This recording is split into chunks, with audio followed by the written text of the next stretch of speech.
Welcome to Scoop of Faith. Continuing on in the series of James, we're dishing out a savory scoop. Today we're starting in James 1, verse 9.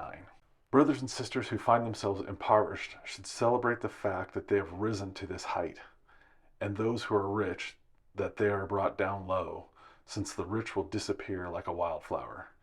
You see, the rich will be like grass. When the sun rises with its scorching heat, it withers the grass so that its flower droops and all of its fine appearance comes to nothing. That's what it will be like when the rich wither away in the midst of their busy lives.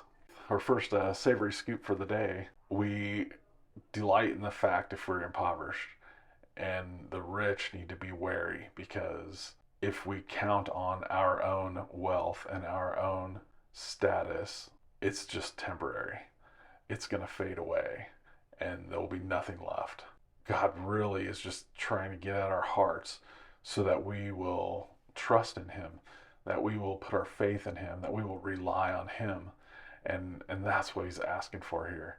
And not that it's bad to be rich, but that you have to be careful, because you don't want to be self-dependent and not need God. That we should still take heart His words and obey His commands. And the next verse is verse 12. God's blessing on the man who endures testing. When he has passed the test, he will receive the crown of life which God has promised to those who love Him. Nobody being tested should say, "It's God that's testing me," for God cannot be tested by evil, and He Himself tests nobody. Rather, each person is tested when they are dragged off and enticed by their own desires. When it has conceived, gives birth to sin, and when sin reaches maturity, gives birth to death. Don't be deceived, my dear family. Every good gift, every perfect gift comes down from above, from the Father of lights. His steady light doesn't vary. It doesn't change or produce shadows. He became our Father by the word of truth. That was His firm decision. And the result is that we are a kind of first fruits of His creatures. So another nugget here is, when we are being tested, that we shouldn't say God's testing me, because He can't be evil. He's not doing things evilly against us. So the testing's coming from our own evil desires.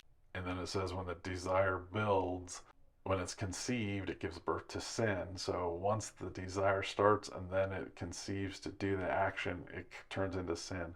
It's another warning for us to watch out for our desires, to not let it get that far. And then he goes on and says, every good and perfect gift comes down from above, from the Father of lights, that it doesn't change and produce shadows. It's not shifty. It's solid.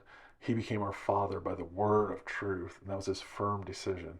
And because of that, we are first fruits of His creatures.